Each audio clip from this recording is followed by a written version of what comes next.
기획 제작 김영사, 스튜디오 전산실, 김용 대하 역사무협, 사조 영웅전, 개방 방주 북계 홍칠공, 하편.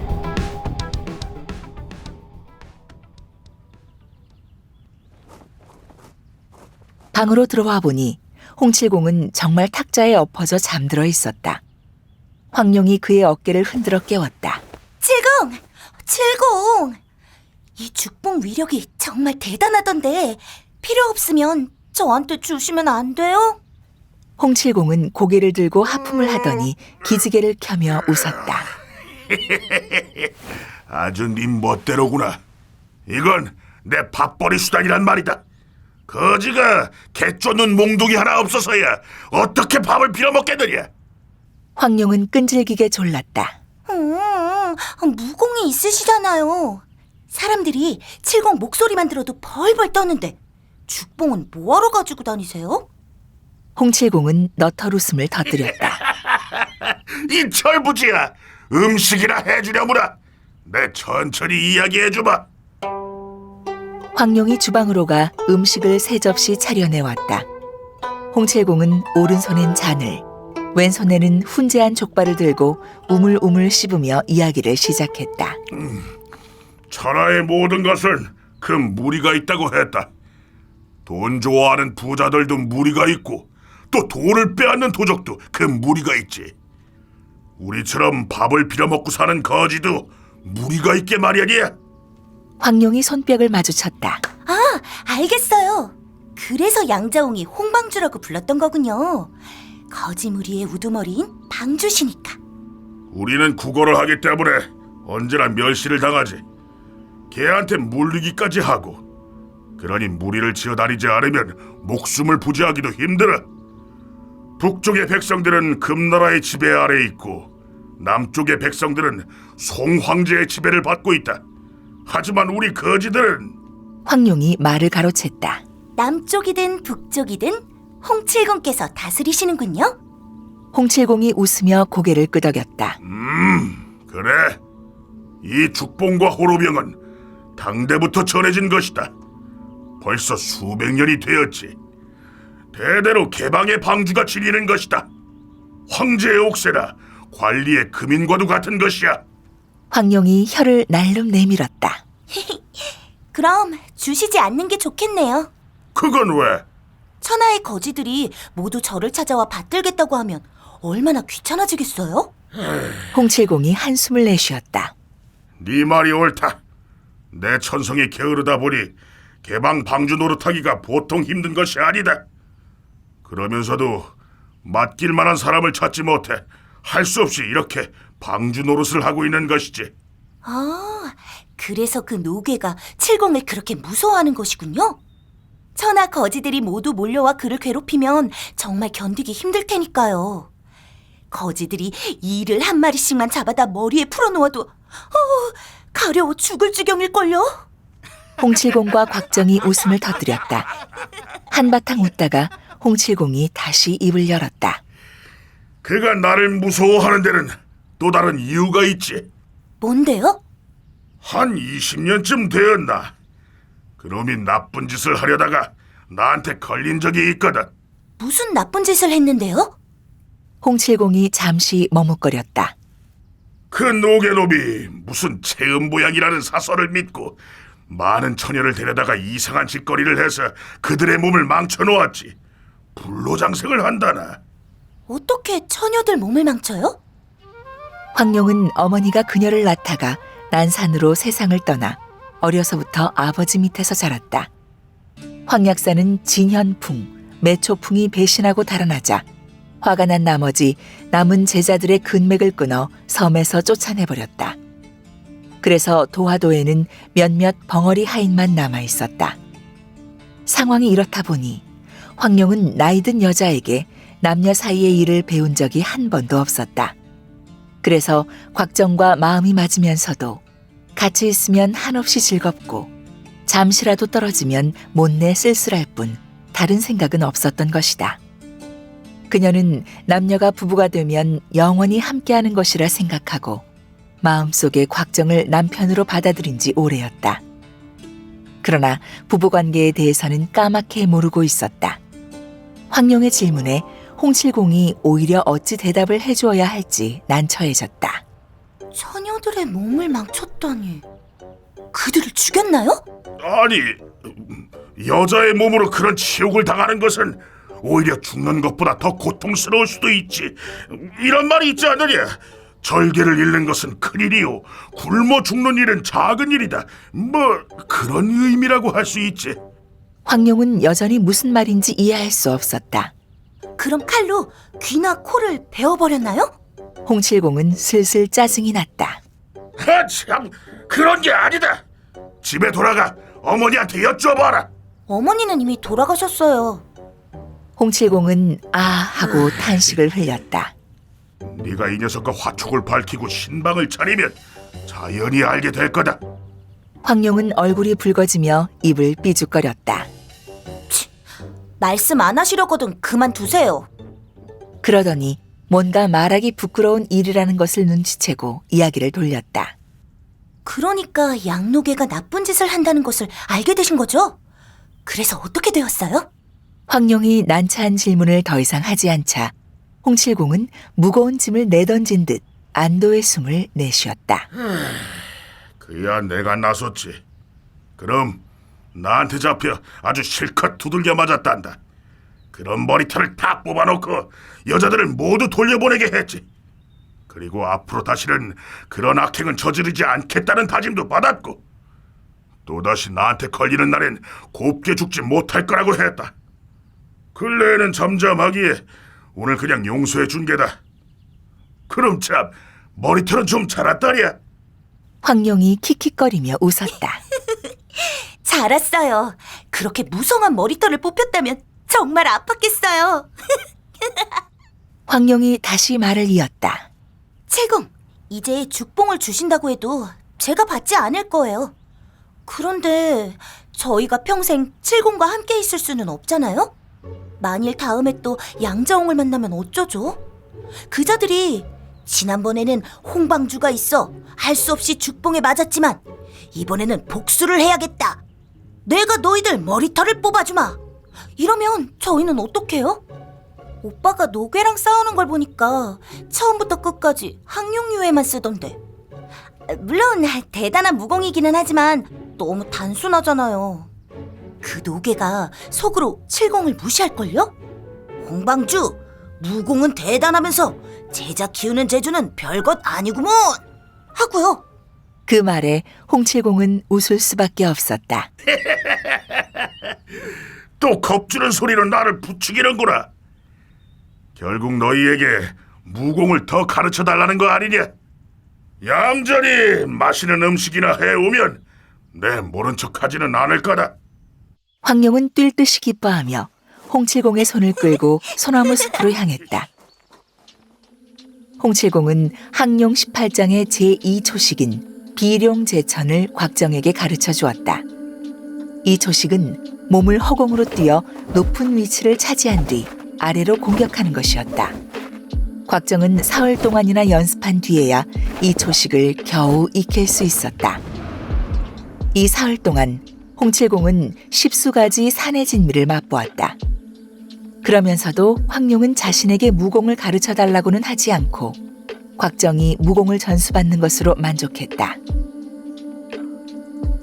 이렇게 한 달여가 지나자 곽정은 홍칠공에게 항룡 유해부터 전용 어야까지 항룡 18장 중 15가지 초식을 배울 수 있었다. 이 항룡 18장은 외문 무학 중 으뜸으로 어떤 방어로도 막을 수 없는 전륜의 무공이었다. 비록 초식의 수가 많지는 않지만 각각의 초식이 모두 엄청난 위력을 지니고 있었다. 북송 연간의 개방 방주 교봉이 이 무공으로 천하의 영웅 호걸과 겨루어 대단한 실력을 발휘했으니 그 기세가 천하를 덮고도 남았다. 홍칠공도 이 장법을 전수받아 왕중양, 황약사 등과 겨룰 때 그 위력을 마음껏 선보였다. 그래서 왕중양 등도 항룡 18장에 높은 평가를 내릴 수밖에 없었다. 홍칠공은 원래 곽정에게 두세 가지 장법만 가르쳐 스스로 몸만 보호할 수 있도록 해주려 했으나 뜻밖의 황룡의 요리 솜씨가 뛰어나 그들을 놓아줄 수가 없었다. 그렇게 하루하루를 지내다 보니 어느새 15가지 초식을 전수하게 된 것이다.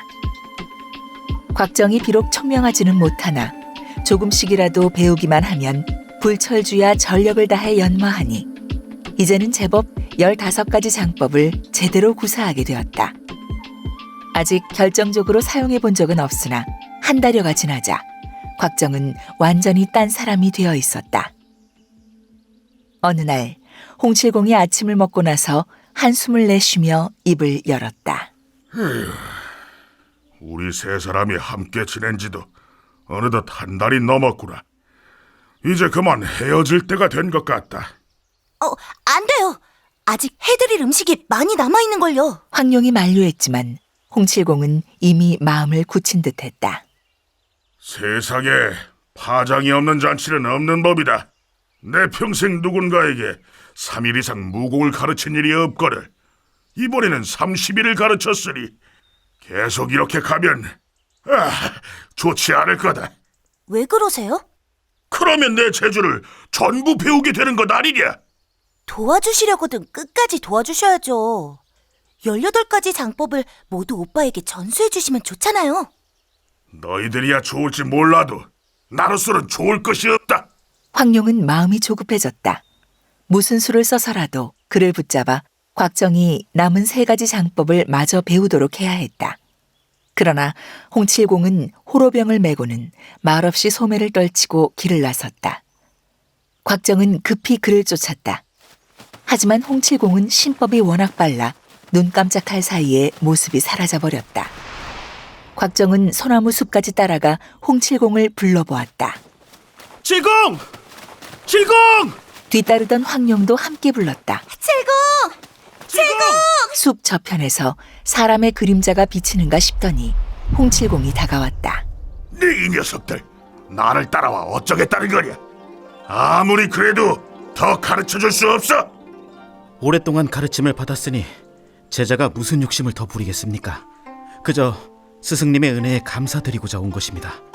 곽정은 말을 마치고는 꿇어 엎드려 머리를 땅에 찌으며 절을 올렸다. 순간 홍칠공의 낯빛이 변했다. 멈춰라! 나는 음식을 얻어먹은 답례로 무공을 가르쳤을 뿐이니 우리는 사제관계가 될 수 없다. 그러곤 마찬가지로 꿇어앉더니 머리를 조아려 곽정에게 절을 했다. 곽정은 깜짝 놀라 다시 절을 하려 했다. 홍칠공은 손을 뻗어 곽정의 옆구리 혈도를 짚었다. 그의 무릎이 꺾이더니 움직이지 못했다. 홍칠공은 곽정에게 4번 절한 뒤에야 혈도를 풀어주었다. 자, 너는 내게 절을 한 것도 아니오 또 제자도 아니라는 것을 명심해라. 그제야 곽정은 그의 괴팍한 성질을 알고 입을 다물었다. 뒤따라온 황룡이 탄식했다. 칠공, 그동안 저희에게 잘해주셨는데 이렇게 헤어지게 되다니요. 다음에 다시 만나면 또 음식을 해드릴 생각이었는데 과연 그렇게 할 수 있을지. 왜 그러느냐? 저희를 괴롭히는 적이 너무 많아요. 그 삼선노계 말고도 나쁜 놈들이 많다고요. 언젠가 저희는 그들 손에 죽을 거예요. 홍칠공은 조용히 웃었다. 죽으면 죽는 거지 안 죽는 사람도 있다더냐. 황룡이 고개를 가로저었다. 죽으면 차라리 낫겠죠. 제가 걱정하는 것은 그게 아니에요. 놈들이 저를 잡아 제가 칠공께 무예를 배운 일이며 칠공께 음식을 해드린 것을 알고 옥적수가 청랑매며 24교 명월야 같은 음식을 하라고 한 뒤 그걸 먹는다면 칠공의 명성이 떨어지지 않겠어요? 홍칠공은 황룡의 이야기가 자신을 꼬드기는 말이란 사실을 알고 있었다.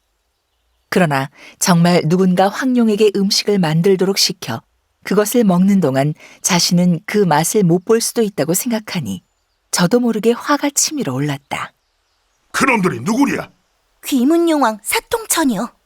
그자의 먹는 모양이 얼마나 흉한지 몰라요. 제가 한 요리들이 모두 더럽혀질 거예요. 홍칠공은 고개를 저었다.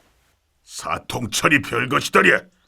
곽정 이름이 한두 해 더 연습하면 놈을 이길 수 있을 거다. 걱정할 것 없다. 황룡이 영지상인이며 팽년호 등의 이름을 주어 섬겼지만 홍칠공은 모두 별것 아니라며 무시했다. 그러다 백타산 산주 구양극의 이름이 나오자 흠칫 놀랐다. 그의 무공이며 생김새를 꼬치꼬치 캐묻던 홍칠공은 황룡의 대답을 듣고는 고개를 끄덕이며 신음을 흘렸다. 역시 그놈이군. 홍칠공의 낯빛이 어두운 것을 보고 황룡이 물었다. 그가 그렇게 센가요? 구양극은 별것 아니다. 그의 숙부인 노동물이 정말 대단하지. 노동물이요? 아무리 강해도 칠공만은 못하겠죠. 홍칠공은 한참 동안 말이 없었다. 원래는 비슷했다만 20년이 흘렀으니 20년. 그는 무예를 익히는데 진지하고 아주 부지런하다. 나처럼 먹고 노는 것을 좋아하지 않아. 그래도 나를 이기려면 쉽지는 않을 거야. 황룡도 맞장구를 쳤다. 칠공을 이기지는 못할 거예요. 홍칠공이 고개를 저었다. 꼭 그렇지도 않아. 그건 두고 볼 일이다. 그래, 노동물 구양봉의 조카가 너희를 괴롭힌다니 우리도 방심할 수는 없지. 아무래도 네가 해주는 음식을 달포 좀 더 먹어야겠다. 미리 말해두겠는데 앞으로 달포 동안 같은 음식을 2번 먹게 되면 나는 두말 없이 떠날 테다. 황룡은 기쁜 마음으로 갖은 재주를 다 부렸다. 같은 만두와 밥이라도 머리를 짜내 중복되는 음식이 나오지 않게 했다. 군만두, 찐만두, 물만두가 달랐고 볶음밥, 국밥을 따로 해냈으며 떡, 찐빵에 쌀국수까지 음식 가짓수가 그야말로 무궁무진했다. 홍칠공은 홍칠공대로 온 정성을 다해 곽정과 황룡에게 대응하는 법, 몸을 지키는 법 등을 가르쳤다. 다만 항룡 18장의 남은 3가지 소식만은 가르치지 않았다. 곽정은 항룡 15장에 강남 육교에게 배운 무예를 덧붙여 상당한 위력을 지니게 되었다. 홍칠공은 35살까지 접한 무공이 매우 다양해 스스로 연습한 권법과 장법도 적지 않았다. 이제 각종 희한한 무술까지 끄집어내어 황룡에게 가르쳤다. 그러나 그건 어디까지나 심심풀이 소일거리에 불과했다. 보기에는 기교가 매우 화려하나 적을 제압하기 위해서는 15가지 초식을 익힌 곽정의 항룡 18장에 훨씬 못 미쳤다. 황룡도 그것을 아는지 가벼운 마음으로 연습할 뿐 전력을 다해 배우고 익히지는 않았다.